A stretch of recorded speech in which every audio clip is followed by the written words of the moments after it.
तो न्यूज ऐसे बना रहे हैं लोग कि साधु हो गए तो सन्यासी हो गए तो गेरुआ धारण कर लिया।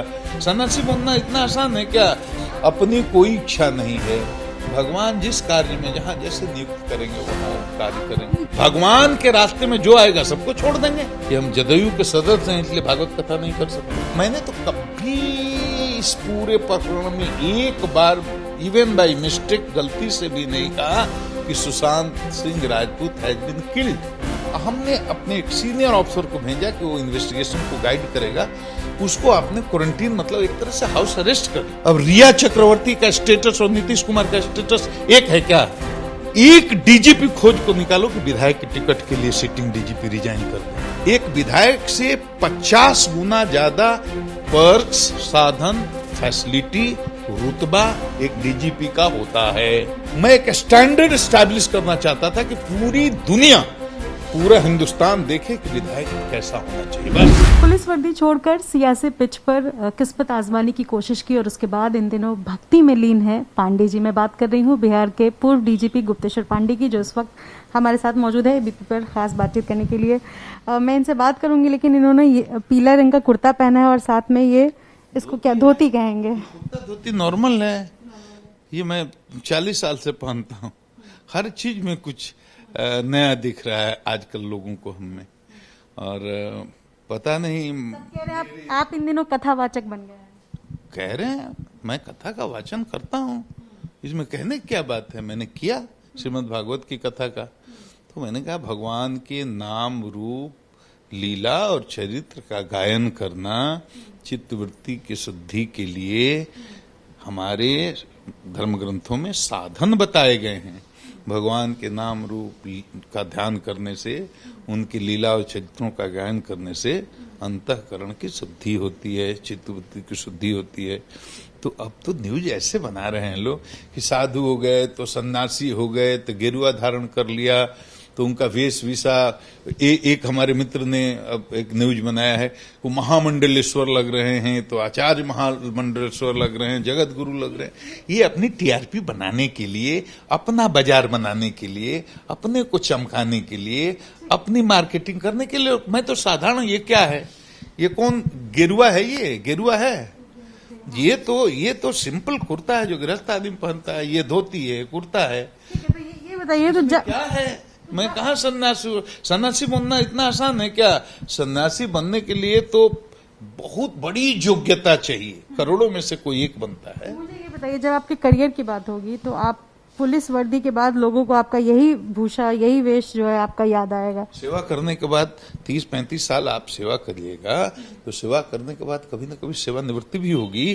तो सेवा निवृत्ति होगी तो उसके बाद आपको अपना पैशन, अपना अल्टीमेट गोल एक होता है ना किसी के लाइफ का। बीच में आपने पार्टी ज्वाइन की। अभी सवाल यही है ना, सबके मन में जिज्ञासा एक ही है, प्रश्न एक ही है, जानना एक ही सवाल का उत्तर है। उसके लिए घुमा घुमा करके 10 सवाल 20 सवाल करके घेराबंदी करके वो पूछना चाहते हैं। जिज्ञासा इतनी है कि राजनीति का क्या होगा। मैं सीधा सवाल यही कर रही हूँ। नहीं, सीधा नहीं, इसी इतना ही जानने के लिए घेराबंदी होती है। तो मैं स्पष्ट पॉइंटेड सवाल की तरह पॉइंटेड आंसर करता हूं कि मेरी रुचि भगवान के अलावे अब किसी चीज में नहीं है। मैं भगवान के हाथ की एक कठपुतली हूं, अपनी कोई इच्छा नहीं है। भगवान जिस कार्य में जहाँ जैसे नियुक्त करेंगे वहाँ वो कार्य करेंगे। जेडीयू के सदस्य हैं या नहीं? जेडीयू का सदस्य हूं, मैंने सदस्यता ली थी, लेकिन वो करें कि राजनीति का पारी खत्म हो गया। मैं कौन राजनीति मैंने करी है भाई? एक दिन ज्वाइन किया था, उसके बाद मैंने कौन सी राजनीति करी? मुझे सर ये बताइए, जेडीयू के आप सदस्य हैं, आपने कहा आप अभी कथावाचक बने हुए हैं, तो ये आला कमान, जदयू कथावाचक के आला कमान जदयू कथावाचन के भागवत गीता के विरुद्ध में है। पता आप बताएंगे कि आपने आदेश लिया है? अब बताइए ना, जदयू श्रीमद् भागवत के विरुद्ध में है, जदयू श्री रामचरितमानस के विरुद्ध में है, जदयू तुलसीदास के विरुद्ध में है, जदयू व्यास जी जिन्होंने 18 प्रणवों की रचना की उनके विरुद्ध में है। अगर होती तो आप क्या करते सर? नहीं, जदयू होती छोड़ देते हैं। भगवान के रास्ते में जो आएगा सबको छोड़ देंगे। सवाल ये जदयू सांप्रदायिकता का विरोध करती है, जदयू कोई किसी धर्म के विरोध में नहीं है, निष्पक्ष सेकुलर पार्टी है। उससे क्या मतलब है, इसका क्या लेना देना है? हमें तो नहीं लगता है कि इसमें कोई अंतर विरोध है कि हम जदयू के सदस्य हैं इसलिए भागवत कथा नहीं कर सकते। ये परसेप्शन कहां से बना, किसने बनाया? एक और सवाल है, मुझे नहीं पता आपने जवाब इससे पहले आपने दिया है या नहीं, लेकिन मैं फिर से ये सवाल दोहराऊंगी। सुशांत सिंह राजपूत के केस में क्या हुआ कि आप एकदम हाइप कर गए, उस वक्त बिहार में चुनाव था, सुशांत सिंह का केस तब जो है वो सीबीआई को दिया जा रहा था। सुशांत सिंह के मामले में रिया चक्रवर्ती आई, उनका कैरेक्टर असैसिनेट किया गया, कई बातें ऐसी थी जो अपमानजनक रिया चक्रवर्ती के बारे में हुआ, लेकिन आज तक ना तो सीबीआई कोई चार्जशीट में कुछ क्लियर कर पाई है, कुछ भी क्लियर नहीं हुआ है। आपको लगता है कि पूरा मुद्दा हाइप था सिर्फ बिहार चुनाव के लिए और आप उसमें शामिल थे? देखो, पूरे चीज को समझोगे एक पुलिस ऑफिसर की हैसियत से, तब आपको पता चलेगा। जैसे हमने जो किया, मैंने जो किया, मेरा जो भी एक्शन था, केवल मैं उसी के बारे में स्पष्टीकरण दे सकता हूँ। दूसरे किसने क्या किया उसके बारे में मेरी जवाबदेही नहीं। मेरे यहाँ अगर कोई बूढ़ा बाप, लाचार बाप, जिसकी उम्र 75 साल की हो या 80 साल की हो, कोई भी हो, उसका परिजन कोई आकर कहे कि मेरे पुत्र की संदिग्धावस्था में मृत्यु हुई है, वो भी ये नहीं कहता है मेरे पुत्र का मर्डर हुआ है। जब वो भी मुझे ये नहीं कहता है कि मेरे पुत्र का मर्डर किया और फलाना ने किया, तो मैंने तो कभी इस पूरे प्रकरण में एक बार इवन बाय मिस्टेक, गलती से भी नहीं कहा कि Sushant Singh Rajput has been killed. हमेशा यही, क्योंकि हमने पूरा इन्वेस्टिगेशन नहीं किया और मुंबई पुलिस इन्वेस्टिगेशन कर ही नहीं रही थी, तो निष्कर्ष पर फाइनल कैसे कोई पहुंच सकता है? मैं तो जजमेंट दे ही नहीं सकता कि whether it is a case of murder और सुसाइड, वो तो, लेकिन मैंने संदिग्ध, मैं बता रहा हूं, मेरी बात कंप्लीट कर दी। तो जब मेरे पास आता है तो मैंने केस कर दिया, इस पर विवाद हुआ, बहुत लंबा विवाद चला, टीवी डिबेट चले, भाई बिहार में कैसे मुकदमा हो सकता है क्योंकि घटना मुंबई की है। ये सेटल्ड हो गया, सुप्रीम कोर्ट ने कहा कि नहीं ठीक है, केस हो सकता है। दूसरी जो विवादास्पद घटना हुई कि मैंने टीम बनाकर मुंबई में भेजा, इसको लेकर बहुत डिबेट हुआ कि भाई बिहार की पुलिस मुंबई में आकर कैसे इन्वेस्टिगेशन करेगी। ये भी मामला सेटल हो गया सुप्रीम कोर्ट से, तो इस पर तो कोई बहस नहीं है। अब जहां तक मेरी बात है, मेरे ऑफिसर के साथ जो मिसयूज हुआ उसको क्वारंटीन किया गया, और जिस तरह से संदिग्ध आचरण रहा उस समय मुंबई पुलिस का कि आप इंफॉर्मेशन शेयर नहीं कर रहे हैं, हमने अपने एक सीनियर ऑफिसर को भेजा कि वो इन्वेस्टिगेशन को गाइड करेगा, उसको आपने क्वारंटीन मतलब एक तरह से हाउस अरेस्ट कर लिया। इस पर मैंने विवाद किया। लेकिन आपकी भूमिका उस पूरे प्रकरण में इसलिए रही ताकि आपको टिकट मिले, और आपको टिकट भी नहीं मिला। ये तो आरोप लगाने वाले तो अभी भी लगाते हैं, आरोप लगाने वाले। अच्छा, हमको एक आदमी खोजेंगे, पूरे देश तो बहुत बड़ा 130 करोड़ का, एक डीजीपी खोज को निकालो कि विधायक की टिकट के लिए सिटिंग डीजीपी रिजाइन कर दे, एक खोज कर निकालो, एक। छोट बिहार तो बहुत बड़ा प्रदेश है, यूपी बहुत बड़ा प्रदेश है, महाराष्ट्र बहुत बड़ा प्रदेश है, तरह तरह से। सुनो, एक छोटा प्रदेश जिसकी आबादी 1 करोड़ हो, उस प्रदेश के भी डीजीपी को बोलो कि विधायक की टिकट मिलेगा, आप रिजाइन कर दीजिए। मैं डीजीपी तो छोड़ दो, एक डीएसपी को खोज के निकालो कि विधायक की टिकट के लिए जो रिजाइन करने को तैयार हो, सिटिंग। अरे भाई, मैं विधायक बनना चाहता था, राजनीति में आना चाहता था, लेकिन मैं इसका कोई इस मामले संबंध नहीं है। दूसरी बात ये कि मैं विधायक इसलिए नहीं बनना चाहिए, विधायक को प्रोटोकॉल की बात छोड़ दो, एक विधायक से 50 गुना ज्यादा पर्क्स, साधन, फैसिलिटी, रुतबा एक डीजीपी का होता है। Any number of man power, any number of वकील, गुड हाउस, एवरीथिंग।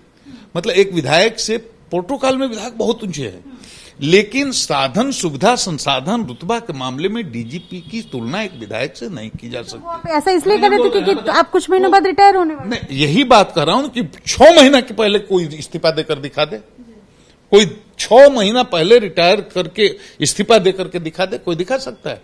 मैं तो इसलिए बनना चाहता था कि मैं एक स्टैंडर्ड स्थापित करना चाहता। पब्लिक की सेवा तो मैंने बहुत की, 35 साल, वो तो बहुत ही छिछला जवाब है कि मैं पब्लिक की सेवा करना चाहता था। मैं एक स्टैंडर्ड स्टैब्लिश करना चाहता था कि पूरी दुनिया, पूरा हिंदुस्तान देखे कि विधायक कैसा होना चाहिए, बस। इसके अलावा मेरे मन में कोई इच्छा नहीं थी।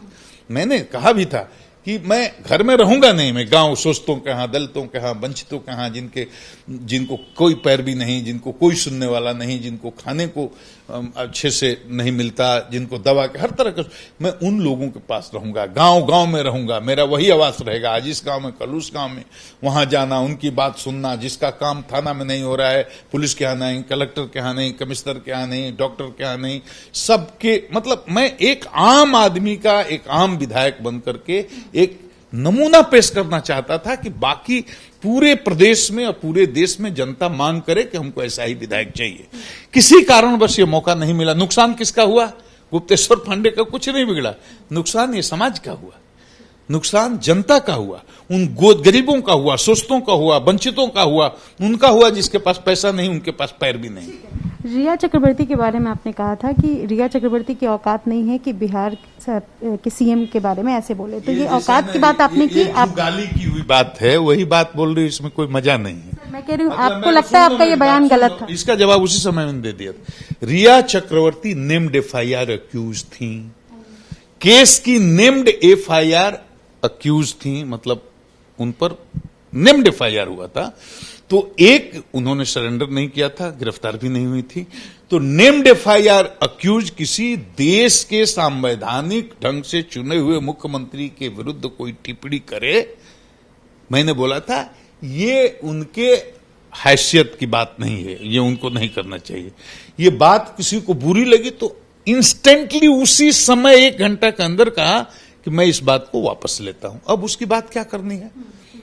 अब रिया चक्रवर्ती का स्टेटस और नीतीश कुमार का स्टेटस एक है क्या? नीतीश कुमार को 13 करोड़ की डेरोगेटरी वर्ड मनाया है ना भाई, ये डेरोगेटरी वर्ड है सर। डेरोगेटिव, उसका लिटरल मीनिंग क्या होता है बताइए आप? लिटरल मीनिंग क्या होता है उसका? Stature, stature is the literal meaning. Stature कहां डेरोगेटिव वर्ड है? और अगर डेरोगेटरी लगा तो मैंने उसी समय 1 घंटे के अंदर उस बात को खारिज कर दिया था।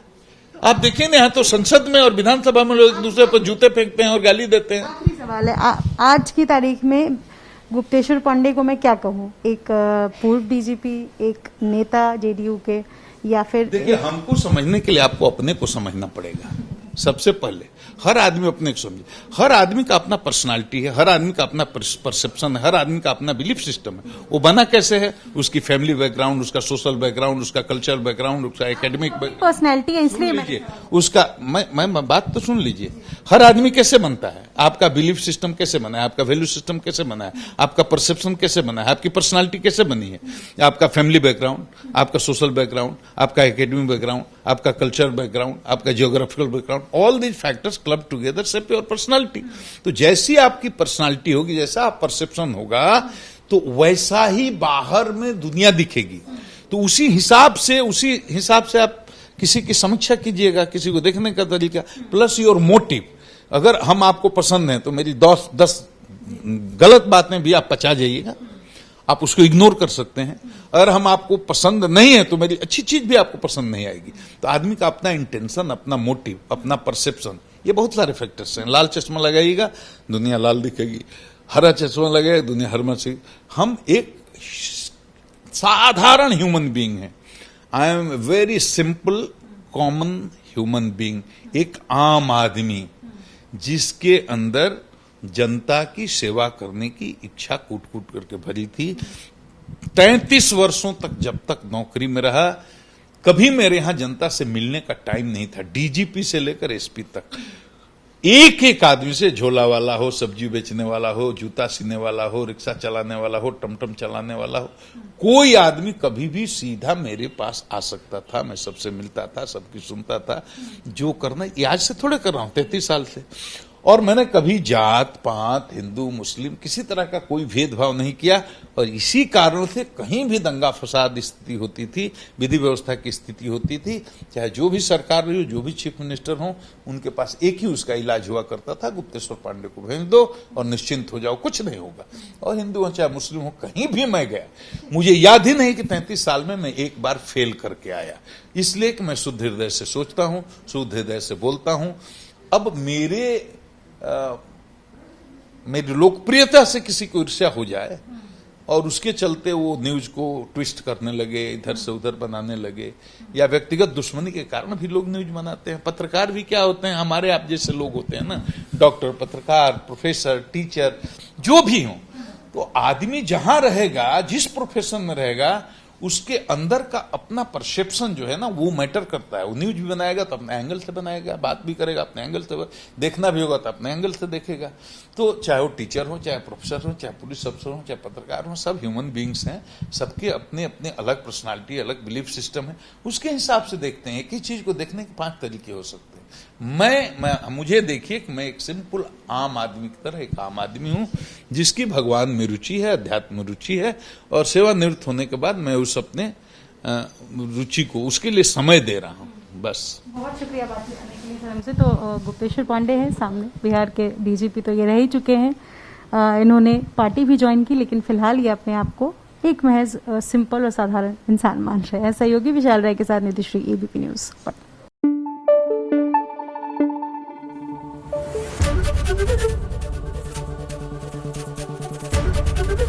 एबीपी न्यूज आपको रखे आगे।